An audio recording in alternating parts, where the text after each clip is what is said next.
रखा चाहिए दर्शक बंधु चीन को लेकर विभिन्न प्रकार आकलन करा जाउथला जे सतरे चीन युद्ध को ओह्लैब कि एबे टिकिए टिकिए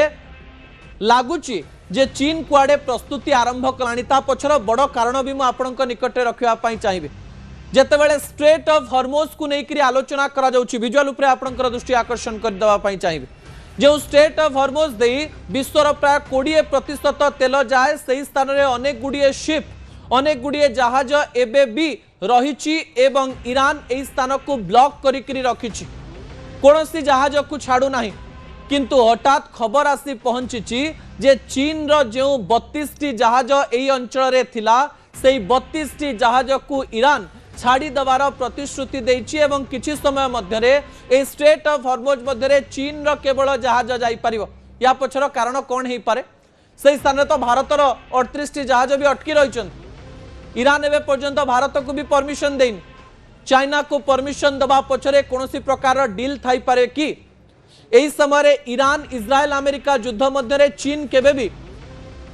निजर देशर कोनोसी शक्ति को दुर्बल करबा पई चाहिबो नाही एवं एही युद्ध द्वारा चीन कोनोसी प्रकार प्रभावित हो चीन केबे भी चाहिबो नाही कहा जाउची चीन गोटे बड़ डील करिछि ईरान सहित अमेरिकार पतन हेउछि चीन रो एकमात्र लक्ष्य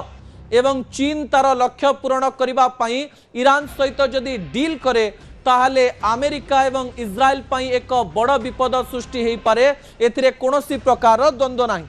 प्रश्न एथि पई उठुछि जे चीन रो अनेक खबर सामना को न आसुथिले भी अनेक खबर ए प्रकार कहा जाउछि जे एबे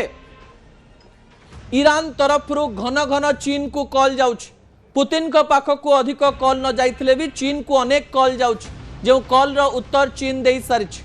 एबे पर्यंत चीन सामना को न आसीथिले भी जो परमाणु टेस्ट कथा कहा जाउछि से परमाणु टेस्ट करिबा पूर्वरो निहाती भाबरे कोनोसी 2-3टी देशर शक्ति पाइथिबो ईरान नचेत से परमाणु शक्तिर टेस्टिंग करि परिबो नाही एवं ता पछरे डील थिबो जे स्ट्रेट ऑफ हॉर्मोज रे आपन को छाड़िबा पई पड़िबो चीन रो जहाज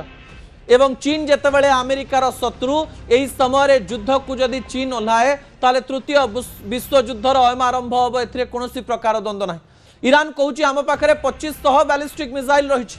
आमे युद्ध को 5-6 वर्ष पर्यंत टाणी पारिबो अमेरिका इस समय कौन गोटे बड़ आक्रमण करिबो नाही अमेरिका जानी सारी जे से गोटे बड़ भूल कर देछि वेनेजुएला रु मसूद को उठे नहीं से भाविले जे एही स्थान रे मध्य आमे खामनेई को मारिदेबा परे ईरान दुर्बल हो जिवो एवं आगो को कोनोसी प्रकार घटना घटिबोनी किंतु घटना थमिबार ना भी नौनी अमेरिका बेस उपरे घन घन आक्रमण चली युद्ध तार तृतीय दिन में पहुंची साराणी एवं यही युद्धर परिसमाप्ति एवं पर्यंत है नाही दर्शक बंधु एवं ईरान रे बड़ बड़ घटना सामना को आसु चीन जदि युद्ध को ओह्लौछि ताले सांघातिक खबर आपण माने भविष्य में शुणिबे शेष प्रसंग टीवी स्क्रीन को आनिबा पई अनुरोध करिवे शेष प्रसंग हेउछि नुआ खामनेई नेले ईरान रो दायित्व नुआ खामनेई किए जो खामनेई को आपण टीवी स्क्रीन रे देखुचंती से हेउचंती मासूद खामनेई से हेउचंती अयतुल्लाह अली खामनेई द्वितीय पुत्र तांकर बयस हेउछि 56 वर्ष विजुअल उपरे आपनकर दृष्टि आकर्षण करे देवा पई चाहिबे 1969 मसीह जन्म नहीं खामनेईंकर द्वितीय पुत्र मासूद खामनेई एबे ईरान रो दायित्व नवा पई जाउचंती केबे हेले भी राजनीति रे से जोग देई नथिले निजर धार्मिक कार्य रे से अधिक समय बितौथिले किंतु गोटे समय रे 2016-17 मसीह आलोचना करागला जे बापा को साहाय्य करुचंती आ भल भाव में साहाय्य करुचंती जो खामनेई 1979 मसीह जेतेबेले ईरान भितरे प्रवेश करुथिले एवं ईरान को एक नुआ दिगरे नहीं जाउथिले सेतेबेले से परिवारवाद उपरे बड़ प्रश्न उठेइथिले किंतु जो समय रे खामनेईंकर मृत्यु हो जाउची सेतेबेले देशर मध्य अधिकांश लोक चाहंती जे तांकर द्वितीय पुत्र द्वितीय खामनेई ईरान रो दायित्व नियंतु